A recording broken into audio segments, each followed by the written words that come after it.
Hello, doctor. Hey there. How are you, Shane? Thanks. Good, thank you. Thanks for coming on. I'm excited to Mhm. talk to you today. Likewise. You have one of the more interesting professions in the world as a neurosurgeon, and it's something that I think a lot of people sort of picture as the sort of, top dog of the medical field, being like playing with the brains and the spine and, really getting into the thick of it. And so there's a lot of cool things that we have to discuss today, and Sure. I'm excited for you to be here. Excellent. I mean, to sort of start off, right? Like, how did you get into this field? Like, I mean, how does Yeah. someone become a neurosurgeon? Yeah, I so many different paths to get there. Mm. For me, it kind of, I think like many people, you start with some sort of personal experience with the medical field. My grandmother, when I was a kid, unfortunately was diagnosed with a brain tumor. Mm. And that was when I came to know that neurosurgery was a thing that people Mm-hmm. do. You don't know anything about the brain then, but I saw her, and that's just kind of at the very beginning of my memories, that you can remember Yeah. as a child.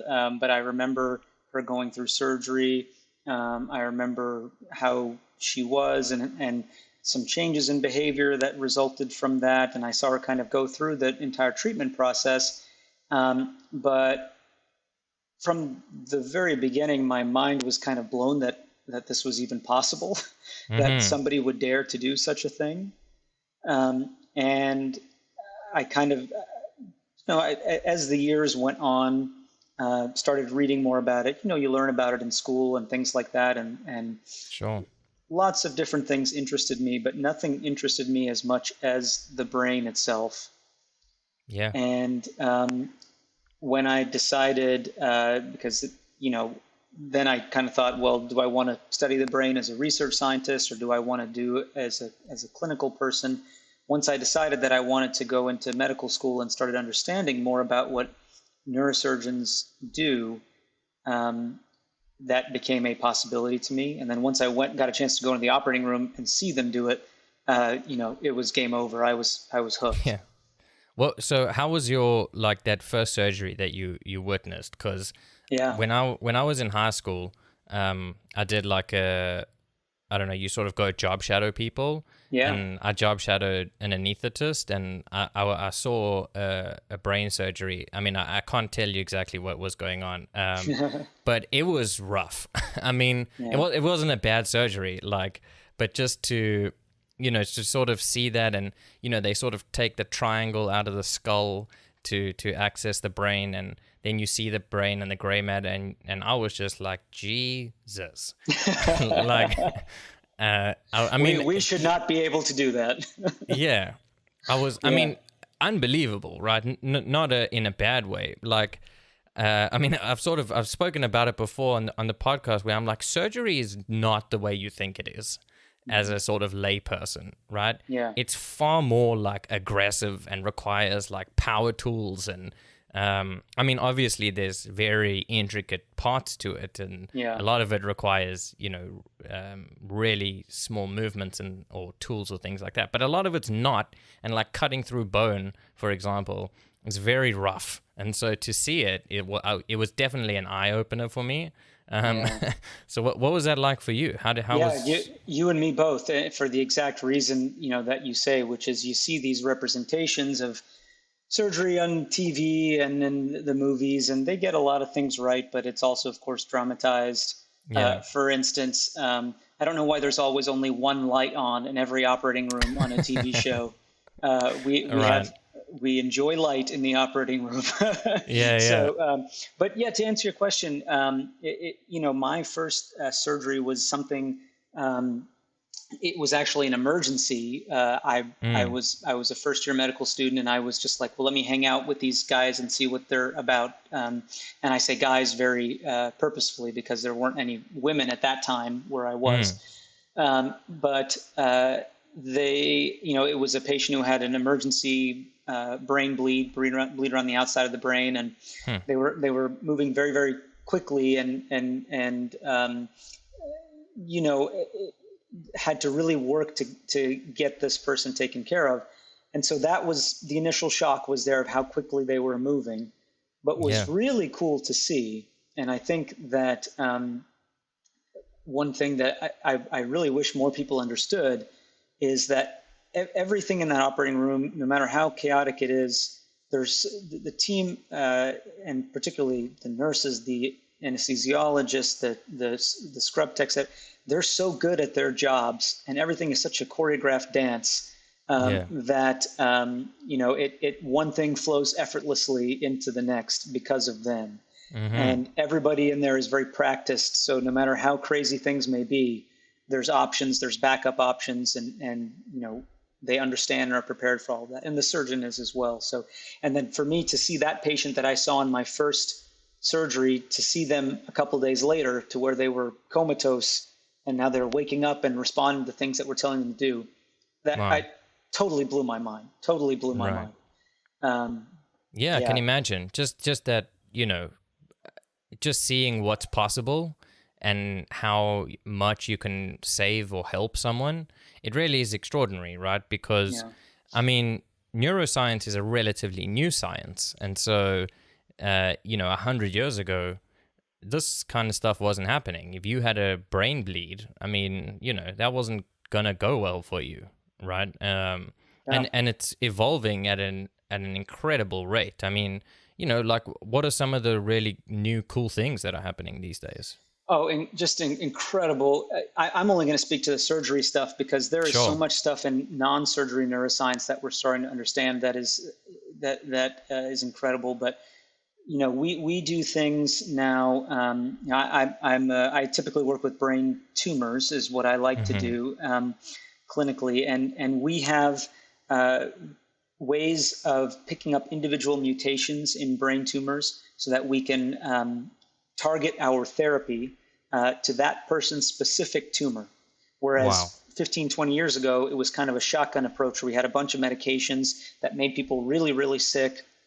And we were doing that in the hopes of killing a tumor.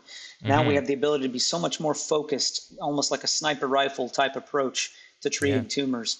And that's one thing. The second thing is this is another new technology called deep brain stimulation. It's not very new. Mm. It's been around for about 30 years now, where we stick electrodes deep in the brain, in different parts of the brain, for various different issues. So Parkinson's disease is the most common reason. We do it for other kinds of tremors. We do it for even now psychiatric diseases, so people with really bad depression, Yeah, obsessive depression. compulsive disorder. And the craziest thing, Shane, is that, and I hope I don't speak out of turn here because I'm No, not a go for it. subspecialist in this area, but we don't even understand exactly how that works. Uh, Yes. I know. there's It's it, extraordinary. yeah, it's incredible that somebody decided that this is something that might work, and it has worked, and it continues to work, and so we continue to do it. And we're the folks that do it are extremely good at it, but we still don't even. The brain is so complex that we don't even understand exactly how it works. Yeah, I mean, I know, well, I don't know, like, from a professional standpoint, but loosely speaking, ECT, or like electroconvulsive Yeah, therapy, that's used for like treatment-resistant depression and things like yeah, that, that's been used for a long time with, only somewhat of an understanding of how it works. And I mean, it's a really it's kind of crazy that that's how things are done. I mean, it's great because it does work, right? And I'm yeah. not saying it shouldn't be the case, but um I mean, like, I don't even know how one would accidentally come upon that, trying to like restart the brain or something like that, and shit just Yeah. changes. And I Well, mean, yeah, it's, there's a very well established way by which many people go about doing this. It's tried there's a proof of concept in the mm, lab, and then it's tried in animal models, mice or rats, and then it moves on to brains of animals that are more similar to ours, like primates. And then yeah, finally, you get patients that are brave enough to say, "Yeah, I'm willing to try this." And then you try it and you study it and you fix what doesn't work and you study it again and again and again. I don't want to give the impression that these things are unsafe. They've been No, not at all. tried. Yeah, yeah. And God bless the folks Yeah. that do it. And they do work. Like, that's the other thing, is it's not like it's just just sort of saying, oh, let's see if this helps, or whatever it is. It's like, Yeah. people have extraordinary results from it. Excuse me. I mean, I know a few people who have gone through the treatments, and, Oh, you really? know, yeah. And it's intense because there's a lot of fear that goes into it, as you would expect. I mean, you have some sort of instinct to be like, hey, don't shock your brain. Like, that's probably not going to go well. But, Yeah. with the right coaching from the doctors and the experts involved, it for a lot of people, it's the right decision, and it can be absolutely life-saving, which is extraordinary, right? You can go online on YouTube, and I would encourage you and your listeners to do it, because there are folks of people. It's called deep brain stimulator. They have Parkinson's, and the poor patients are really shaking a lot. They tremor a lot, and they turn on their device, their stimulator, and the tremor disappears. I've It's like seen a that. switch. You've seen it? It's amazing. It's incredible, and it blows my mind that we can do that. How does that work? So it stimulates like targeted areas of the brain that are Yes. obvious. Does it target the problematic areas, or areas that are not firing properly, or Sure. or does it depend? Again, this is not my area of expertise, but we do a lot of these surgeries in our training, and I'll speak to kind of my general understanding of it. In specifically in Parkinson's disease, that we believe that there's a area of the brain that is almost like a gate for movement. So it helps to fine tune and coordinate our movements. It's called the basal ganglia. It's a circuit that works that way. And in Parkinson's disease, there is a deficiency in a particular neurotransmitter called dopamine in a particular area of the brain. And it basically throws that circuit out of whack. So you get tremors, or other movement is not regulated appropriately. It can be Right. too much movement, like a tremor. It can be too slow, and patients can't walk around appropriately. So my understanding, the thought is that with these electrodes, is that they somehow they somehow add regulation to that circuit back again, so that movements can be better controlled. So it's not like a stroke where your ability to actually originate a movement is compromised. That's what happens a lot of times in a stroke. But it is fine-tuning of that motor function that our brains do without us even thinking about it, considering it. And you don't realize that, you don't know it until it's gone. Right. And these devices have the ability to kickstart that regulation again. And so are they kept on an ongoing basis, or are they like just activated and switched off, I suppose? It's different based on the patient. A lot of them will keep them on a lot of times, and they're run by a battery pack typically that's installed just underneath the skin. And that battery pack lasts a few years, and then has to be changed out every few years. Yeah.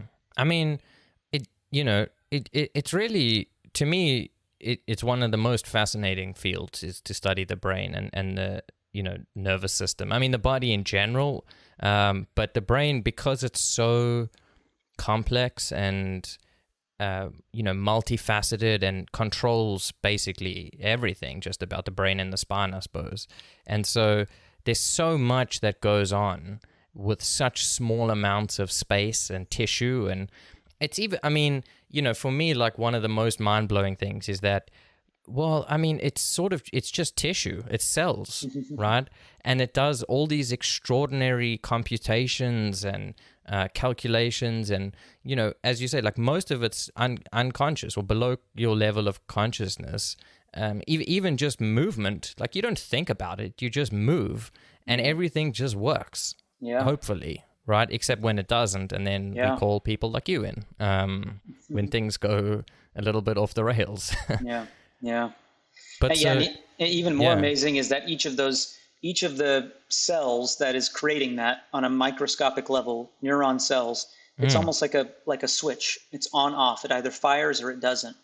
And Hmm. so all of the complex thoughts that you have, all of the emotions that you feel, all of the movements that you're able to do, all of the great things that have ever been invented in human history are because of the particular sequence, order, and coordination of these cells either firing or not firing, on Wow. or off.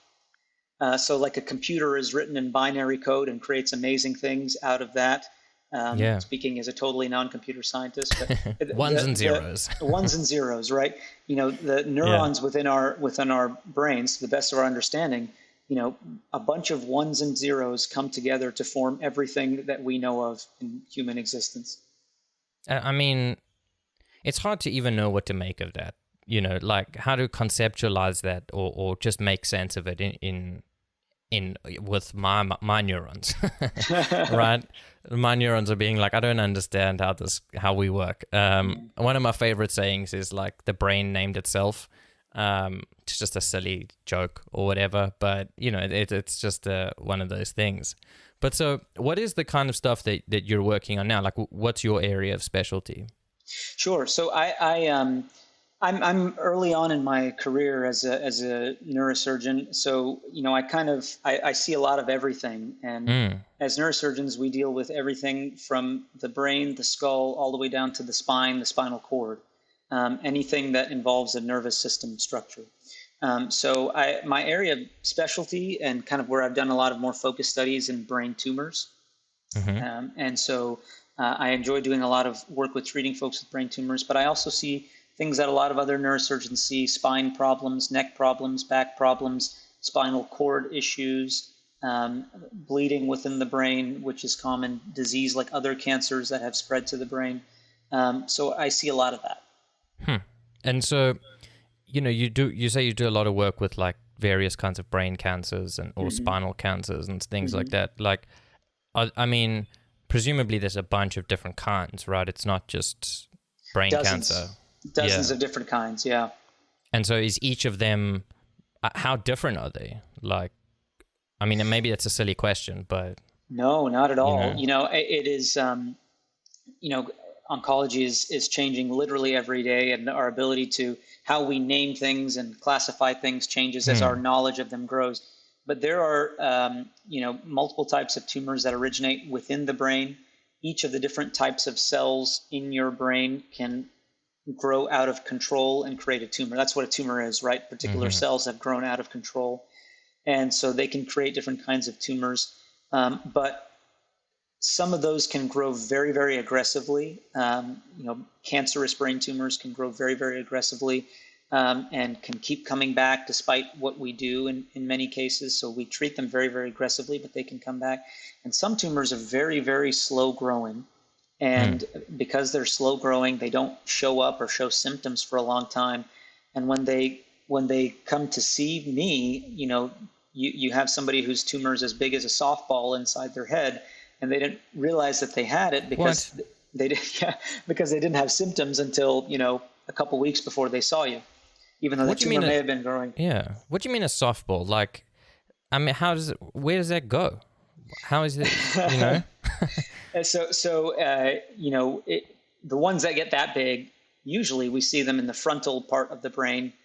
The frontal part of the brain is one that is, of course, very important, but is not really associated with things like your movement, your sensation, your balance. Hmm. So folks can go a long time with some sort of abnormality in that frontal part of the brain, and you don't pick it up. Let me give you an example. When I say softball-sized tumor, when I was in training, I saw a guy who was in his 50s, 60s, and used to come to our public hospital for many, many times just because he wasn't taking good care of himself. He had alienated his family, got in fights with all of them. His personality had been changing, but very Hmm. subtle things. And people just thought he was getting angrier or had a psychiatric problem until a very astute doctor thought to scan his head and found that he had a softball-sized benign tumor in the front part of his brain Wow. that had been contributing to these symptoms as best as we could tell. And so it took a long time to realize that that was the case because the symptoms were just so subtle. Right. So how does it affect personality? Like, where does that come into play? So in that particular patient, the front part of the brain classically is associated with what we call executive functioning, right? In other terms, the things that make us human. Mm-hmm. And so our ability to make good decisions, our ability to act appropriately, to judge social context and figure out, should we say something, not say something, the ability to organize our actions. So I need to do this first before I do this, and then I do this. A lot of that is controlled by areas in the frontal part of the brain. And Mm-hmm. the information is fairly diffuse. So your brain can make up for dysfunction there for a long time. Right. But if you were to say do some formalized testing on those folks, you might see some deficits. But in day-to-day life, they're getting by, they're paying their bills, they're maybe going to work, and they don't have very highly abnormal things until these tumors or these problems get really, really big. Right, and then it causes something that's obviously a big problem. Yes, exactly. Right. Yeah. And so does it, I mean, and presumably it happens also with like traumatic brain injury, right? Where people have these personality shifts or complete Yeah. changes. It can in a different setting. Obviously, traumatic brain Mm. injury is a really acute problem, and so a lot of those folks, when they do have these personality changes, we see it way later after they've been treated for their acute brain Mm. injury, and thankfully they have survived and getting back to their life. That's when we can see those kinds of things happen. Wow. I mean, and what's, extraordinary to me is how contained your personality is in your brain, and how much of it we sort of tend to think of being sort of, I mean, I don't even know, but like as if it's sort of somewhere else, right? Like you Yeah. just have this personality, and like if I cut off my arm, I'm still going to be the same person. I'm just not going to have an arm, right? But Yeah. if you cut out one area of the brain, well, guess what? Your personality might be very different. You might be a totally different person, right? And are these people like aware of it when it happens, or not so So much? sometimes yes, sometimes no. One of the hallmarks of a frontal lobe problem is that you're not aware of these changes Mm-hmm. that are happening to you.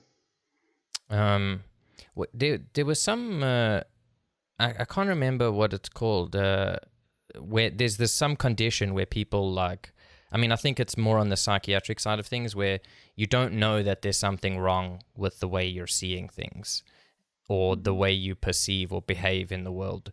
I don't know. It just reminded me of that. Yeah. Something signasia or something. You can see my extensive medical knowledge. No, I'm sure, I can't recall the specific name of the syndrome you're Yeah. referring to, but there are lots of things along those Right. lines. Yeah. Anosognosia, Sure. something Yeah. like that. Yeah. Ability to not understand there's lots of fancy Latin words, Yeah. and Greek words for describing those kinds of syndromes, but they're Wow. absolutely out there. Yeah. So when you do, let's say you're removing a brain tumor, right? Mm-hmm. Uh, what's the recovery like? Like, of course, it depends on the case and the person and the situation, but because it's a tumor that you kind of remove, I mean, I would imagine that naturally I would think like, well, recovery should be relatively smooth because you're just taking out something that was a problem. Mm-hmm. You're not like reconstructing things. Does Mm-hmm. that tend to be the case? It really depends on a couple things. First is the kind of tumor that we're taking out, Hmm. and for instance, a benign tumor in many cases is not growing from within the brain, but growing from outside the brain and pushing on the brain. And when I take those tumors out, when we take them out, folks feel better, a lot right away, and Hmm. they recover very, very quickly. Other tumors that grow from within the brain and invade the brain tissue, and we have to sometimes traverse normal brain in order to get to those tumors. Those folks, can take a little bit longer because, as I always Hmm. tell people, nobody meant for us to violate that space. You have a lot of protection Yeah. around your head because we're trying to protect it. We're trying to make sure that that nothing happens to it. And we do this very unnatural thing of going and getting these tumors out. And so sometimes folks have headaches and some nausea and things like that, most of which resolve over the course of a few weeks after surgery. And also, worth it, for sure. Yeah, yeah, Yeah, I mean, yeah. mild, or even if it's a pretty rough recovery, it's better than with the alternative, And generally we always, speaking. like, you're absolutely right. And we always talk about that, right? We want our patients to know what they're going to go through and for them to figure out, in my mind, for me personally, what is it worth? Is it worth going through all of this to be able to get this tumor out? For many patients, it is. For some patients, they don't think that it is for whatever reason. And that's Really? their prerogative. That's their prerogative. So you have patients that refuse treatment? Does that happen often? I do, and I have patients for whom there is some abnormality on a scan for whom I don't necessarily recommend a surgery. Sure. Yeah, so I do. Okay. Yeah, no, listen, I completely agree that you should have the right to refuse treatment. I mean, Sure. you'll, suffer the consequences of that choice, but I mean, it makes sense, right? It would be weird if it was forced upon you. Sure. Yeah. It wouldn't go so well, I'd imagine. There's kind of I don't know if it's like pop culture medicine or something like that, but there's this notion or this idea that some or many brain surgeries actually happen while the people are awake. Yeah. What's happening with that? So that is not fiction. That happens a lot. We can do it Okay. as well, and I've done it several times, or many times. That is again an astounding thing that we're able to do with the help of our excellent anesthesiologists. And it comes down to we can't monitor the function of the brain very well, obviously, when somebody's asleep. So sometimes we see tumors in areas that control language functioning or movement, and we want to be able to take those tumors out. And so in order to do that, we inject numbing medicine and things like that. And the brain surface of the brain itself has no pain receptors. So we can operate on the brain painlessly once we expose it and once we get in there. Wow. So we'll do surgeries where we expose the brain and then wake people up while they're in the operating room and ask them to do things. Start Like what? speaking. Well, we'll ask them to read sentences, to name pictures that they see that are flashed in front of them. This is a cat. This is a dog. This is a kite. To repeat phrases over and over again. We'll ask them to draw different things using one hand or the other. And we can stimulate and map different areas of the brain. So if we see that this particular area of the brain is causing them to have a temporary issue with those things, we say we cannot take out the tumor that is located there, because our goal is we don't want people to come out of surgery, of course, worse than when they went into surgery. Right. So it's a way that we can help keep people safe. So how does that work? So okay, so let's say you're working on something where there's on the speech area or the language part of the brain, right? Mm-hmm. So once the brain is exposed and you have access to it, and you wake the patient up, obviously not fully awake, but somewhat cognizant and conscious. I mean, and so how do you test like whether it's safe to take it out or not? We have a little stimulator that we can use on the surface of the brain. I don't know, there used to be these old cartoons with, I don't know if it's like Bugs Bunny or Wile E. Coyote or one of these where they would stick like a little electrode and you see somebody's arm jump up in the air. It's a similar idea, but much more controlled, much more controlled than that. So we have a little stimulator and we send current through the surface of the brain, or even sometimes in deeper areas of the brain, and we basically watch what happens. And we can see, and then we map out, okay, I stimulated here, this is what happened when I did this here, and then this area was safe because nothing abnormal happened when I stimulated that area, and so we can proceed with taking abnormal tumor out from that area if it's safe. So how do like patients report on that experience? Because I mean, it must be quite a weird experience to go through, right? Like having like parts of your brain just being activated or deactivated, and all of a sudden you either can or can't do something that you once could or couldn't do, right? Yeah, I have many patients tell me that they knew they were awake and they remember doing some things, but they don't remember the details of it. And that's testament to the good work of our anesthesiologists, that they're able to give them the right combination of medications for that.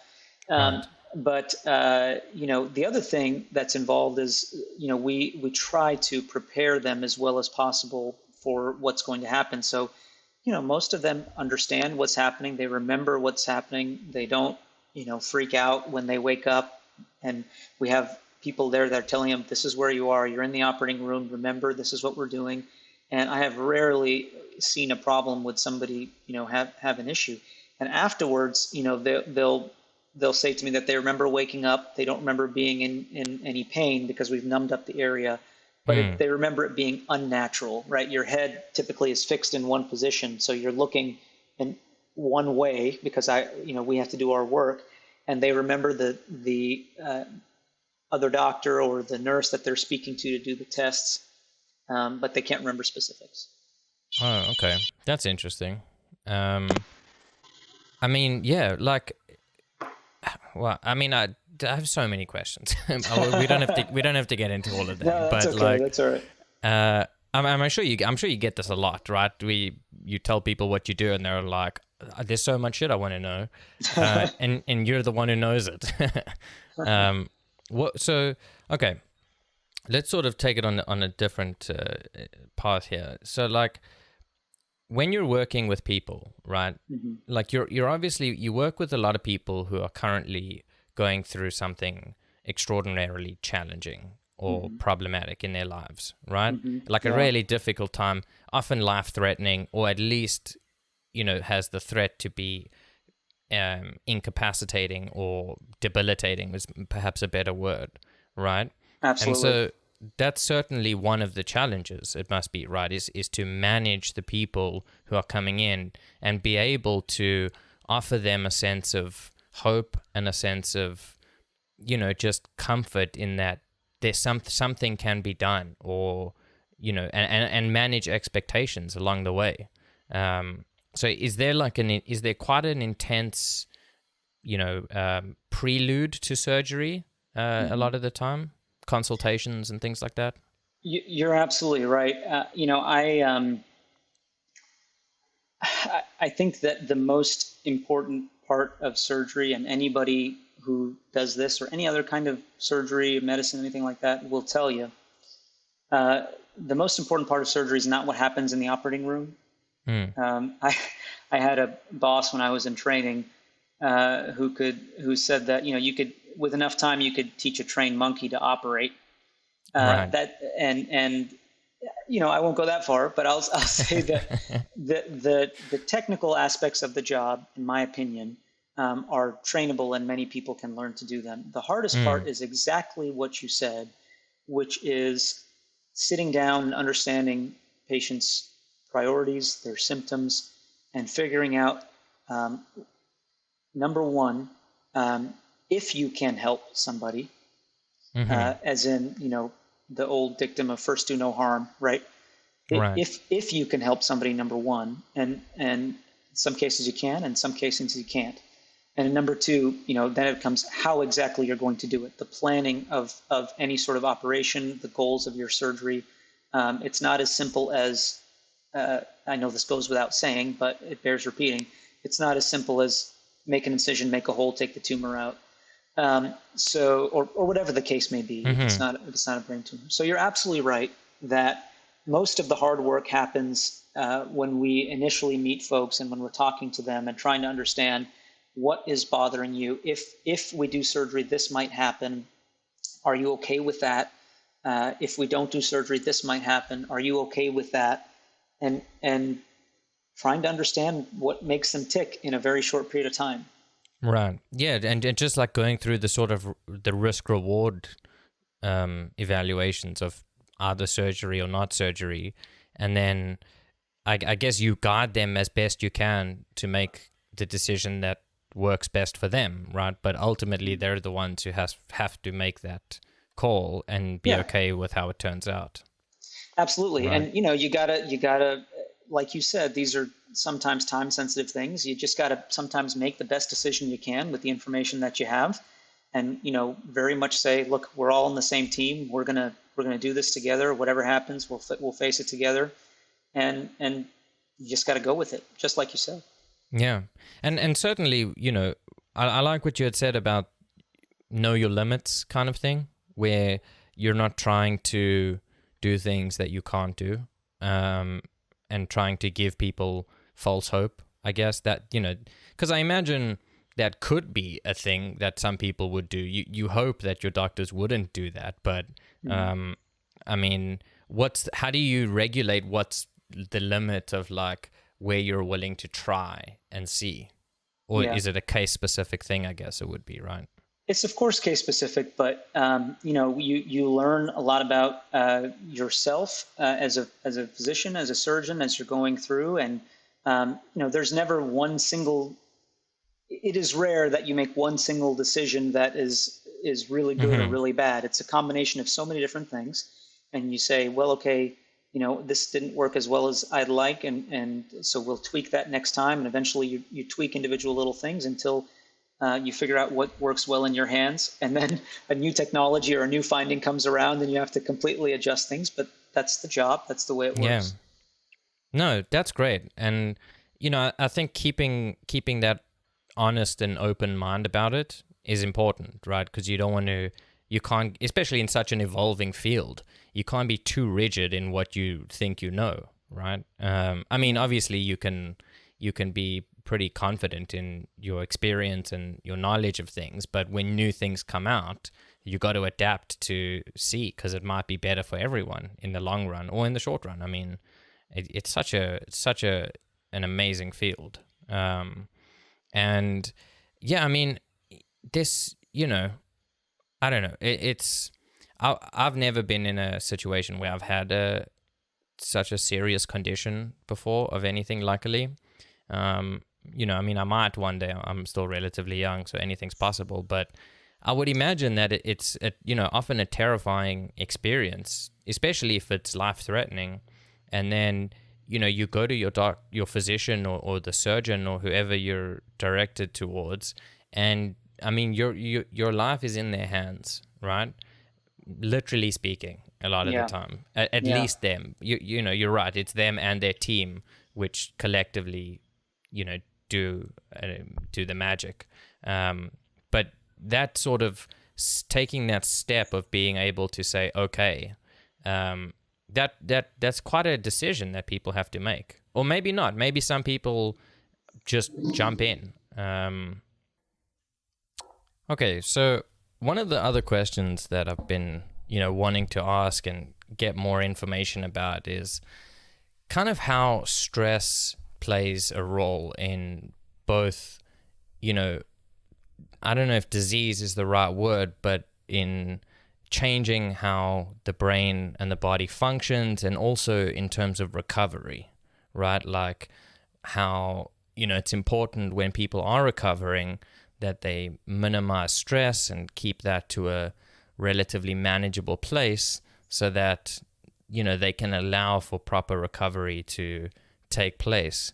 How has that manifested for you, like in your practice? What have you found with people? Yeah, it's a great question. The success of any kind of surgery or really any medical treatment, it doesn't take place in a vacuum, right? It's you have to consider everything that's going on with a patient, and stress and life stressors are certainly one of them. Most physicians are taught and know from experience about the effect of stress on the cardiovascular system. Seems to increase your risk of serious cardiac events. And we are beginning to understand, this is from my expert understanding, but we're beginning to understand a little bit about how stress affects the brain and our ability to make decisions, things that most people know anecdotally. We're now understanding a little bit more about the neuroscience of it too. From a surgery standpoint, I would say that when I'm treating, for instance, a patient with cancer, known cancer, that's spread everywhere, including to the brain, and I'm taking care of them for that, their outlook is significantly affected by their overall well-being. So we know, for instance, that when we study this, patients who have the physical and mental wherewithal to undergo treatment tend to do better. For whatever reason, we have different scales on how we classify their level of function. Folks who have a higher level of function, be that for physical or mental, emotional reasons, tend to do better overall in their cancer treatment. And that goes for recovering from brain surgery or spine surgery or anything like that too. So there is something unspoken there, perhaps something that we can't measure, that contributes to the success of somebody undergoing surgery or any other kind of medical treatment that we're just starting to understand. We know the phenomenon exists, and it's going to take some time to parse it out to see exactly why that might be. So what you're saying is that, like, the way that people approach what's happening to them affects the outcome, right? So, like, if I give a sort of lazy example, it's like if you think you're going to get better, there's a better chance that you will get better or that it will happen quicker.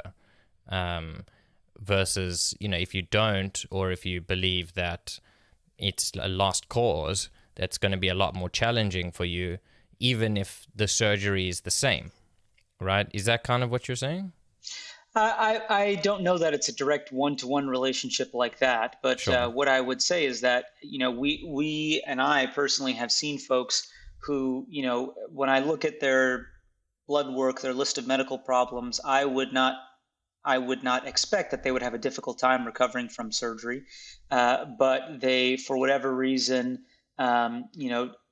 don't have a lot of social stressors, or don't have a lot of family support that goes along with that, or have other things that they're thinking about in their life, other hardships that they're thinking about. They tend to have a harder time recovering from surgery, to the point where, if I or any of our other, my other partners or colleagues feel that something is hampering the patient-physician relationship, or something is hampering a patient's perception that surgery might not go well, that's a reason for us to say, look, let's rethink things, or let's readdress things. Let's see how we can help to close this gap before you undergo the physical act of surgery, because I think we appreciate it has a definite effect on it. So I can't necessarily say it's, a positive attitude. Of course, we love to see a positive attitude in everybody, but that, a positive attitude always leads to a good outcome, or a negative attitude always leads to a bad outcome. But there is some relationship there that deserves to be unpacked. That's very interesting, because, I mean, at a sort of intuitive level, it kind of makes sense, right? I'm not saying that that's science, but just from just like an intuitive level, you're like, I mean, yeah, that makes sense why, if you're hesitant, the body's also going to be in a similar sort of state, and it can cause problems. And I mean, it's great to hear that that's something that, is taken into consideration by physicians and by surgeons, that it's not just a clean cut, 1, 2, 3, doesn't matter how you think or feel about the situation. I guess to some degree it's a good thing, and to some degree it's probably a bad thing, where it would be nice if it doesn't matter what you think and you could just fix it and end of story. But we're a lot more complicated than that, as creatures. Yeah, you treat the patient, you don't treat the picture, right? You don't just treat what you see on an MRI scan or something like that. You want to treat the person in front of you, and that goes for anything in our field. So yeah, what kind of scans, are the best kind of brain scans these days? Oh, it really it depends on the question you are trying to answer. So, we get these scans with particular thought in mind, based on what the patient's symptoms are, based on if we need something, for instance, before surgery, what is the question we want to answer for our surgery? And then we determine, what would be the best for that particular answer. In some cases, it'll be an MRI scan. For instance, if we're trying to look at, some of the soft tissues in a particular area, or if we want to see what do the bones look like, CAT scans or other things might be good for that.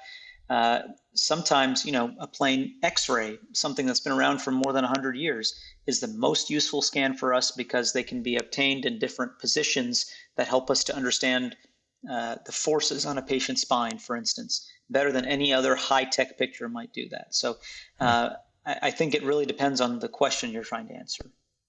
Yeah, I mean, that makes sense, right? I suppose I kind of just casually thought that it's like, oh, there's a brain scan that just scans the brain. And it's always interesting to see pictures of like MRI scans or CAT scans, and you're like, I mean, to an untrained eye, you're like, what am I looking at? It just looks like a mess. You know, how do you know what's going on? But it just shows you, like, if you know what you're looking for, then you can see. I mean, it's true of all kind of like medical imaging, right?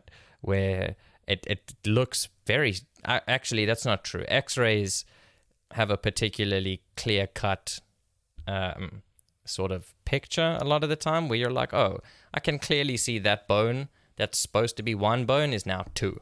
Like that's quite obvious, you know, that's not supposed to be that way.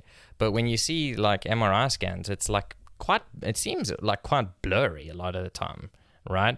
But I know that it doesn't mean anything. That's just how the image sort of pops up. But yeah, I mean, you know, as we had been saying, like the brain and the spine and the body in general is so complicated and so intricate, and you know, to me it's also amazing to think about how all that information's contained like within DNA in order to build it like from the ground up, and how just about every cell in your body has the information that says exactly how to do everything, and then somehow it all comes together and it creates this, you know, wonderful human being that, or whatever else it is, right? It's the same for animals and plants and whatever. And it's also interesting that, like, so I had this thought, right? You know, so you know how like cells regenerate, right? I mean, they don't regenerate, but they're sort of like come into existence and then they live for a little bit and then they die and then you get new cells. And there's a sort of like a pop phenomenon of like every few years, you know, all the cells in your body are sort of different in number, at least. Right? Turned over. Yes, yeah. Turned over. So does that also apply to brain tissue? The best we can tell, it applies for some tissue in the brain, but not necessarily for, or as much for neurons, which are the firing cells in the brain. So we do make new neurons during the course of our life in certain areas of the brain, but the vast majority of our neurons, you know, that develop before we are born or in the very early years of our life, are relatively steady. At least the new neurons that we create throughout the course of our life, my understanding is that we don't really have a great understanding of how they are incorporated or how we use them. They are used, but we don't know exactly how that is. So, you know, when we, for instance, see somebody who has a brain injury, and some of those neurons will of course die in the course of that injury, but then many of those folks recover a lot of the functions that they had initially lost. So the question is, and we're still trying to understand, is that new neurons that are regenerating to cause those functions to restore, are those rewiring or reorganization of old neurons to try to take over the function that the lost neurons were doing? Is it some combination of the above? Is it a difference in how the neurons communicate with each other via chemicals and neurotransmitters? Neurons in particular turn over a lot less frequently, if at all, than any other cells in our body. And so we're still, again, at an early phase of understanding of how that might be. Some of that might even have implications for things like Alzheimer's disease or other kinds of dementia too. And so hopefully we can learn more about it.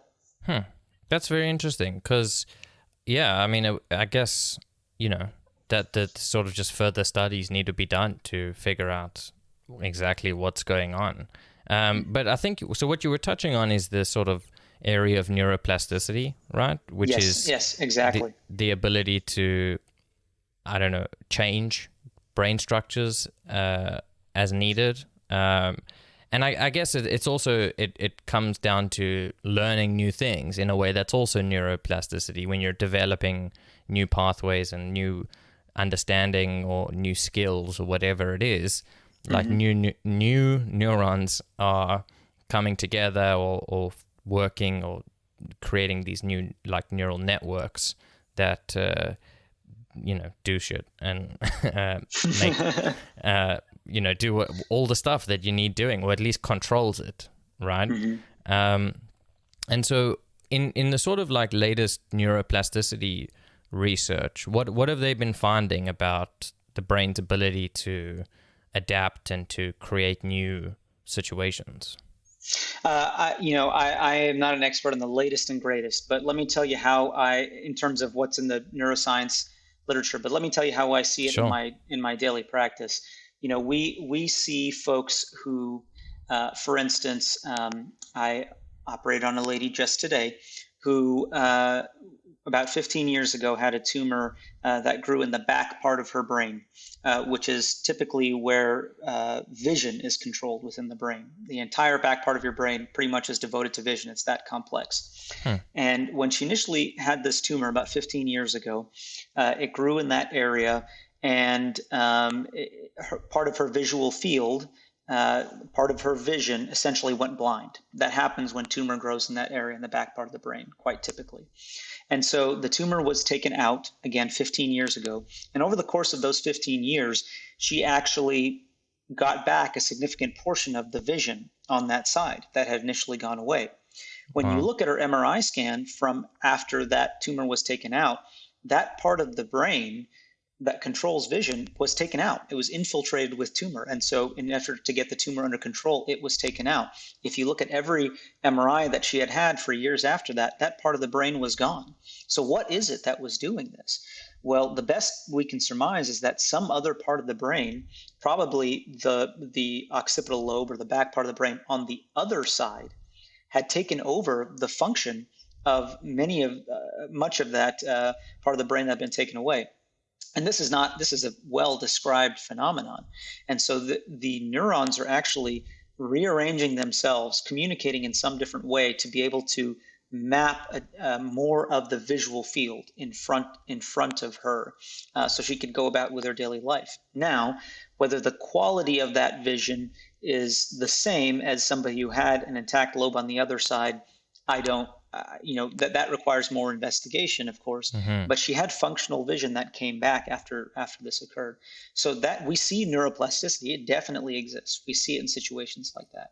You have children who, when they're very, very young, some very unfortunate children develop seizures that may involve or originate in one half of their brain.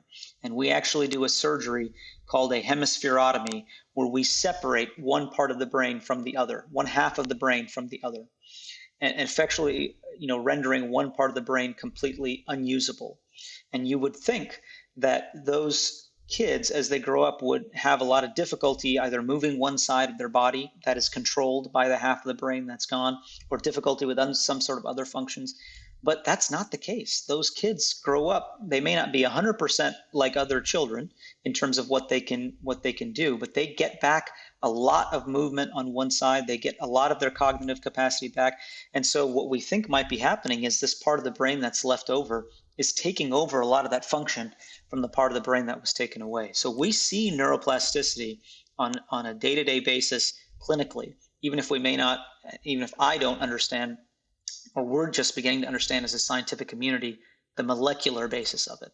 Wow, that's amazing. And I mean, you don't really see that much in the rest of the body, right? Like, it seems to be quite a unique brain thing. The reorganization, yes. I mean, other parts of the body, of course, regenerate, after it has been removed. The liver, for instance, can regenerate. But the reorganization of function, especially that complex function, is only seen in the brain.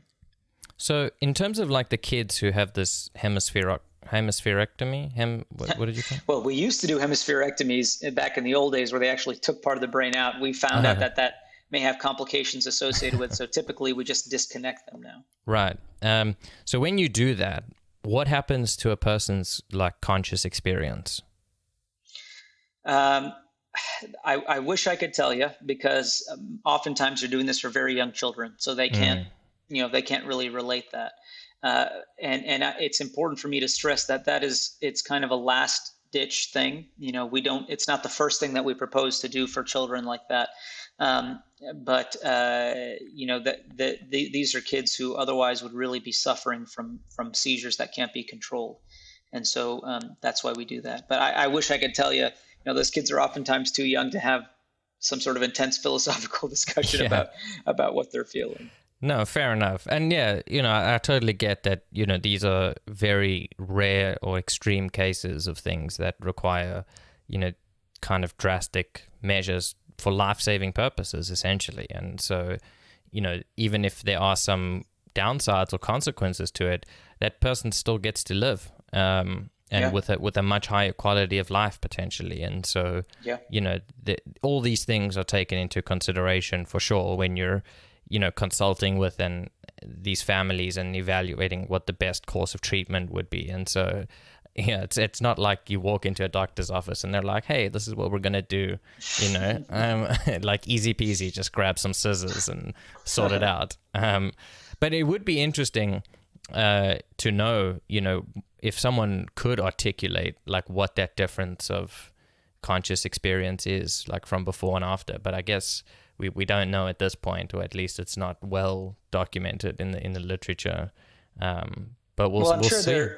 I'm sure there are stories out there. I would be just as interested as you are, to hear some of them and hear what patients experience.